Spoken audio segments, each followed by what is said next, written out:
last Halloween, this was a scary place to be. Not this neighborhood, Westtown, which is very cool, but this building, which was pretty ghoulish. It's an old 19th century two-flat that at the time was decrepit on the front, boarded up. It was in foreclosure. Some of the interior was so bad it was like the carved out inside of a jack-o'-lantern. Developer bought it out of foreclosure and started at the front of the building, worked all the way through, completely transforming it, and now it's a thriller.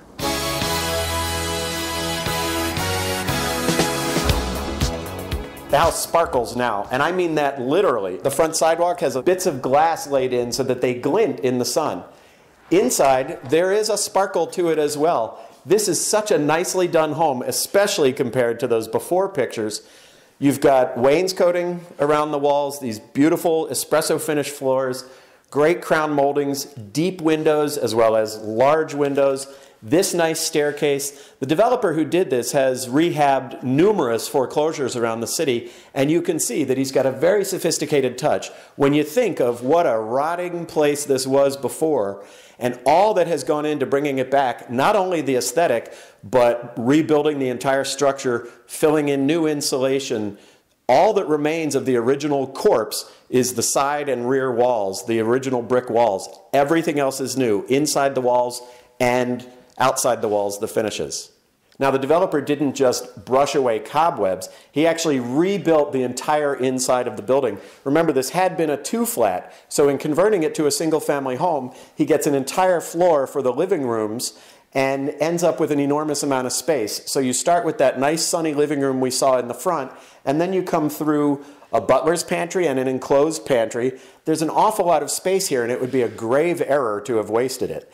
The building is extra wide. It's wider than you could build today because remember, he kept those outer walls.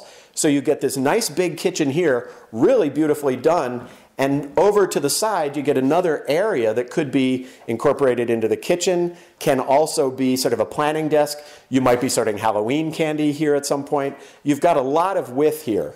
And there's also a lot of length. The lot is extra deep, which meant that the original building was extra deep. The advantage there is then when updating the house and creating a family room like what we need today, he didn't have to sew it onto the back of the house like he was adding a piece to Frankenstein's monster. This was already here. So you've got this nice flow through the house and also out into the yard. Again, that lot is really deep, so you get garage, yard, and deck, all of them full-sized. You didn't have to give one up.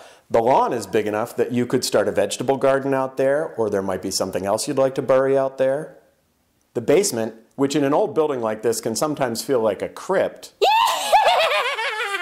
is actually quite sunny. You've got a large window and a pretty little courtyard outside, high ceilings, so that this feels like a nice place to gather. You've got a mini kitchen here with another wine fridge. There was one in the kitchen, there's another here. There's a laundry room, and then there's a very large bedroom at the back of the basement, one of the 4 bedrooms. It's big, and it might be used for something else. Office, yoga studio, playroom, dungeon.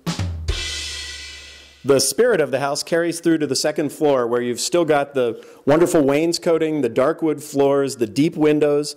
There are 3 bedrooms here, starting with the one in the front that has a nice sunny view out over the street. There are also 2 bathrooms and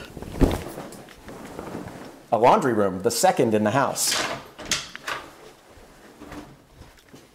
The master bath looks good with a nice sophisticated finish of stone and glass and a really great double bowl sink.